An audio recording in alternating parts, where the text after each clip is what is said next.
Claude pour Michel, Claude pour Michel. Michel pour Claude, Michel pour Claude. Claude, j'ai besoin de renfort, je crois que je vais pas arriver tout seul là. Trop conséquent, trop gros, j'y arrive pas. Non, moi je ne serai pas venu, je suis occupé avec quelqu'un ici dans le bureau. Je suis avec Bernard ici, je ne vais pas pouvoir venir. Donc tu fais le dispatching toi-même à partir de la caserne. Dépêche-toi parce que je suis sur le point d'abandonner. Over. Et salut meisjes, salut tischkes. On se retrouve pour une critique sans cravate de Gloomhaven.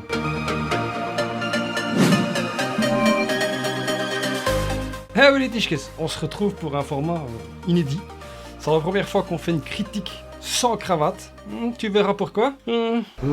Avant de commencer, tu sais bien que si tu me suis, c'est le road to 1000, hein, le road vers le chemin vers les 1000 abonnés. N'hésite pas à t'abonner, surtout que je risque peut-être de perdre quelques abonnés si tu es un aficionados invétéré de Gloomhaven. Hein. Ouais, tu verras.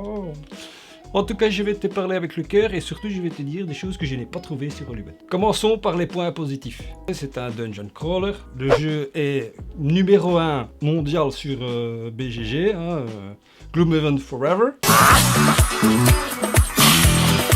Et je vais te dire, moi, ce que je trouve de très chouette de ce jeu et qui pourrait, selon moi, l'amener vers cette position numéro 1 mondiale. Et ce qui fait que j'ai un doute sur sa position numéro 1 mondiale. Ah oui, non, je sais. Commençons par les points positifs, ce qui fait que ce jeu est super tough, comme on dit chez nous.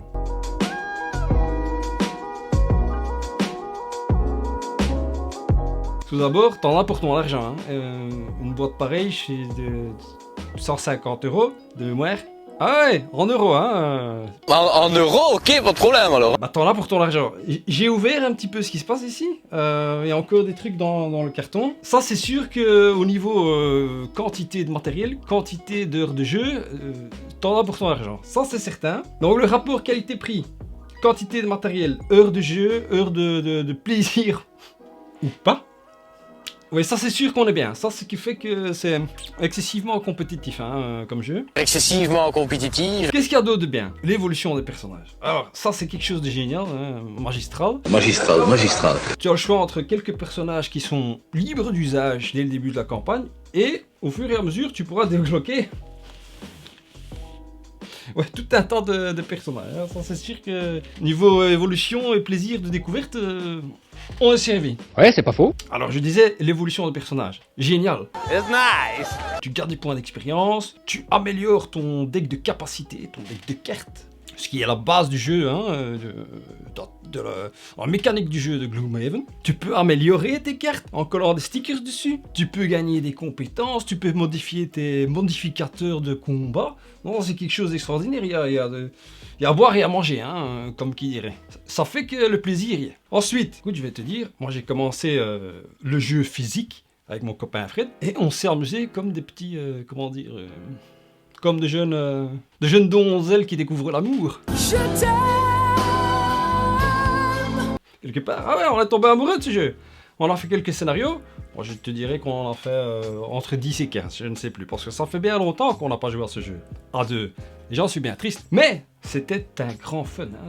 C'était quelque chose de magistral, on s'amusait vraiment bien, on était évadés. Et ce jeu est un vrai jeu coopératif. Ça c'est certain, il faut le signaler. Point positif, c'est tough. Ce qui est à signaler aussi, et qui est vraiment tough, qui est chouette, c'est qu'on est dans un univers médiéval fantastique, mais pas comme les autres. Ici, ce ne sont pas le nain, le guerrier, le paladin, l'assassin. Non, mais ils ont fait... Il y a dans cet univers quelque chose de différent. On est dans du médiéval fantastique, mais c'est différent. Les personnages que tu vas incarner ont des appellations comme la brute, par exemple. Ouais. Tu connais pas ça dans un jeu, hein, la brute? Tu as le bricoleur, Tinker, ah ouais, MacGyver. Spécifique à Gloomhaven, et c'est ce qui fait la force de ce jeu. Tous les personnages que tu vois ici, qui sont jouables, ne sont pas des archétypes connus du médiéval fantastique. Et ça, c'est tough. Parce qu'il y a toujours quelque chose de nouveau. Là, tu t'y attends pas. Attention, je vais jouer à... Ah non. Ce qui fait surtout de ce jeu, le Gloomhaven que tout le monde connaît, c'est cette mécanique de jeu. Les cartes, le système de cartes. Tu choisis 2 cartes à chaque tour. Les cartes sont séparées en 2. Hein. L'action du haut et l'action du bas. Tu prends 2 cartes. Sur une carte, tu prends l'action du haut. Sur une carte, tu prends l'action du bas. Et ça, Ça te fait un petit peu réfléchir. Hein. Ça rentre un petit peu dans la tactique, hein, comment dire, dans la planification, en fonction. Une autre chose que j'ai envie de te dire, mais qui n'a rien à voir avec vraiment le jeu physique, hein, le jeu en tant que tel, c'est qu'ils ont sorti une version digitale sur Steam, sur Macintosh et sur Windows, qui est vraiment très très bien faite. Elle, comment dire, l'adaptation est pico bella, hein, vraiment. Magnifique. Aux petits oignons, c'est une retranscription magnifique. Et pour jouer en solo, je dirais que c'est un bel avantage. Passons maintenant au vif du sujet. Pourquoi est-ce que j'avais envie de faire cette vidéo? Cette critique sans cravate. Je te dis tout ce que je trouve de potof dans ce jeu. Parce qu'il y en a.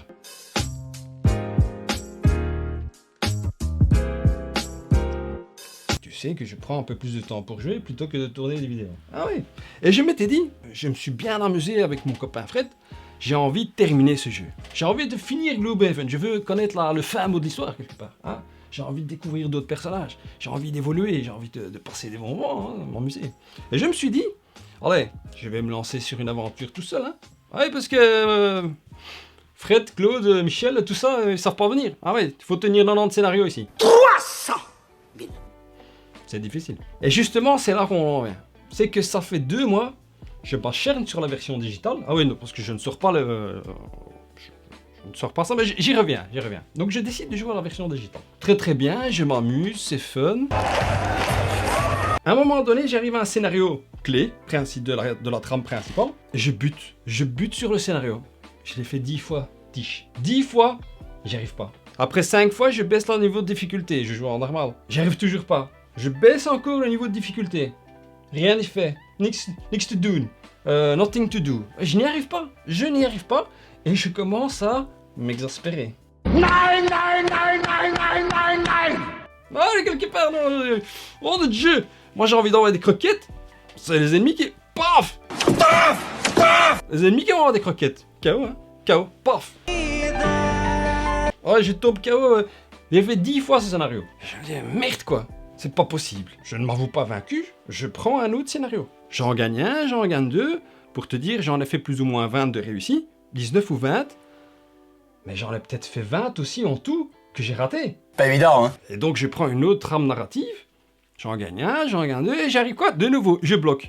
C'est impossible de gagner. Impossible de gagner. Moi je joue pour m'amuser, hein, pas pour mourir. Et dans Gloomhaven, quand tu meurs... S'il meurt, il meurt. Bah, tu peux pas continuer, hein. Tu continues pas, Évidemment, t'as plusieurs choix de scénario. Mais moi, je veux réussir ce scénario-là. Parce que je veux savoir ce qui se passe avec cette personne que je dois accompagner au fond du donjon. Mais je n'y arrive pas. En super facile, je n'y arrive pas. Moi, je sais que je suis un schnob. Et ça, c'est quelque chose que je trouve pas tough. Moi, quand je m'assieds pour jouer à un jeu, que ce soit en version digitale ou en version physique, je veux m'amuser. Et là, je commence à être exaspéré. Je n'y arrive pas. Je ne m'amuse plus en fait. Je joue pour essayer de battre le système du jeu. Et moi, je suis pas un joueur comme ça. Moi, je suis un rêveur. Et donc, ça, c'est la première chose qui est pas tough. C'est que le niveau de difficulté du jeu n'est, pour moi, en tout cas, pas bien calibré. Si tu n'as jamais joué à Gloomhaven, je te mets au défi de réussir le premier scénario. Bonne chance. C'est pas facile. C'est vraiment pas facile en difficulté normale, hein. Rien qu'en normal. Et donc ça m'ennuie. Je ne m'amuse plus. Parce que moi je veux vivre une aventure. Et là je n'y arrive pas. On ne me laisse pas. On ne me laisse pas faire. Allez, essaye. Ouais, pourtant je donne tout ce que j'ai, hein. J'ai peut-être une déficience mentale, hein. Ça je sais que je suis pas très... Mais même, laisse-moi jouer à ce jeu, laisse-moi découvrir le jeu. Je n'y arrive pas. Première chose, niveau de difficulté mal calibré, selon VV. Deuxième chose, c'est trop long.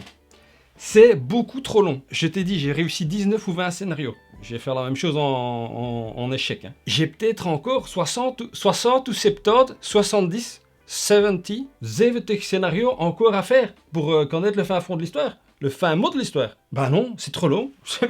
J'ai abandonné. Mais dis-moi pas que c'est pas vrai. Ah bah non, qu'est-ce que tu veux? Je suis découragé. Et c'est tellement dur déjà maintenant, je me dis mais jamais je vais y arriver. Jamais. En tout cas en solo, je prends plus de plaisir du tout. Si quelqu'un viendrait jouer avec moi, un copain, ce serait peut-être autre chose.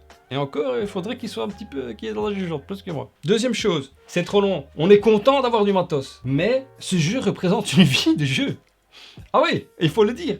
Et moi, tu sais, je suis arrivé au point où j'ai googlé.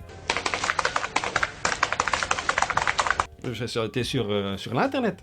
Je dis, j'ai cherché critique Gloomhaven, avis. Des gens qui ont reçu ça pour en pré-Kickstarter, qui sont sponsorisés sur Hollywood, des gens qui n'ont pas fini le jeu, qui ont fait une dizaine de scénarios, des gens qui... j'ai trouvé très rarement, très rarement, quelqu'un qui a fini le jeu et qui donne vraiment son avis. Ça manque. Et c'est pour ça que je te fais cette vidéo. Tout le monde te dit, ouais, c'est génial, c'est le meilleur jeu du monde. Oui, ce jeu est très bien. Oui, ce jeu est rempli de choses, de matériel. Mais ce jeu, c'est un investissement que très peu de gens peuvent faire. Pour faire un jeu, pour faire un Pandemic Legacy, tu dois faire entre 12 et 24 scénarios. C'est déjà très dur de se réunir avec une bande de copains. Là, t'en as 80, 90. Comment veux-tu faire? C'est impossible. Et en solo, tu sors pas le jeu comme ça. Hein. Tu sors pas tout ce matériel. La mise en place, c'est 30 minutes. Tu dois le laisser sur ta table, tu ne fais plus rien. Tu ne joues à rien d'autre. Tu fais que ça. C'est pour ça que j'ai attaqué le mode digital. Mais je m'ennuie. Alors, je préfère jouer à Skyrim. Ah ouais. Je préfère jouer à un vrai jeu d'aventure. Un vrai RPG. Première chose, trop difficile. Trop dur, pour moi. Deuxième chose, trop long, beaucoup trop long. En fait, moi je veux voir la fin et je n'y arriverai pas, tout simplement. Je l'ai évoqué déjà. Troisième chose qui est pas tough et qu'on te dit pas. On te le dit, mais il faut insister. Là, tu as vu mon organizer? Ouais, c'est très sympathique. Mais même avec l'organizer, avec le système de rangement, la mise en place de ce jeu, c'est long. Il faut le prévoir. On peut contrecarrer ça hein, si tu es un petit peu prévoyant. Hein. Tu peux laisser aussi sur la table. Ça... Oui, tu peux le faire. Mais, j'en reviens, c'est un investissement de longue haleine. Et ça, on ne le dit pas assez. On ne dit pas non plus assez que c'est vraiment très long et que c'est difficile. Ça, moi, je veux te le dire parce que Frosthaven va bientôt sortir. Ah oui, et plutôt que de... Comment dire?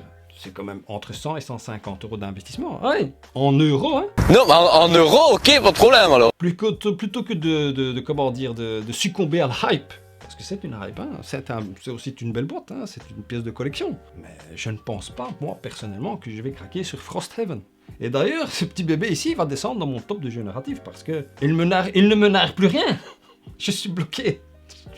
Impossible. Troisième chose, la mise en place. C'est très long. Il y a une variante digitale, hein, que là, tu pushes sur Start, tu peux jouer. Quatrième chose, Fourth Quattro. Ah, parce que... Il faut sourire quand même. La redondance du jeu. Ah oui, c'est un dungeon crawler. For sure. Ben moi j'ai l'impression de toujours faire la même mission. Voilà. C'est à part qu'on arrange les tuiles différemment, on a une autre raison d'aller dans le donjon, mais pour moi c'est pareil. En fait c'est un jeu c'est un tactical combat. For sure. C'est trop répétitif. Voilà. Ça il faut le dire aussi. Trop répétitif et surtout le niveau pour monter les niveaux. Pour monter les niveaux, il te faudra passer pas un donjon, 2 donjons, 3 donjons. C'est long, ça prend du temps. Et je reviens à c'est trop long.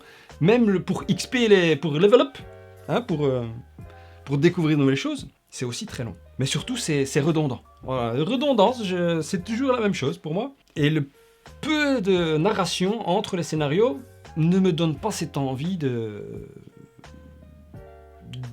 faire face à la redondance. Voilà. Je parle de la narration... je l'ai mis en top 3 des jeux narratifs, mais c'était quand j'étais hypé au début, quand je jouais avec mon copain, avec mon Vrint. Ah ouais, là c'était bien. Mais là, depuis que je joue en solo, la narration ne me tire plus. Hein. Ah! Moi j'ai envie de découvrir, mais j'arrive même pas à découvrir. Et alors, donc la narration est de moins en moins prenante, après 20 scénarios. Et 20 défaites, il faut le dire. Ouais, parce qu'il faut tout dire. Les règles. Voilà, les règles sont conséquentes, il faut le savoir. Il y a un gros livret Il y a un gros livret de règles et c'est pour ça que j'aime beaucoup jouer sur la version digitale parce que je suis guidé et ça c'est un point positif dans la version digitale. Il y a aussi un tutoriel. Ils t'apprennent comment jouer hein, quelque part, petit à petit et ça c'est sympa. Ça c'est vraiment un point très positif pour la version digitale. Parce que quand tu t'attaques à Gloomhaven de but en blanc, hein, from but to white, hein, dans la langue de Portsmouth, il y a beaucoup de règles à assimiler et tu reviens souvent au livret de règles. C'est pas le point le plus embêtant. Mais tu dois juste le savoir, c'est que oui, c'est un jeu avec des règles conséquentes. Je pense que je t'ai tout dit. Définitivement, ce jeu va descendre dans mon top narratif. La prochaine fois que je ferai un top 10 des jeux narratifs, il va descendre s'il passe sortir. Parce qu'entre temps, il y a des choses qui vont arriver. Mais pour en revenir à Gloomhaven. Conclusion.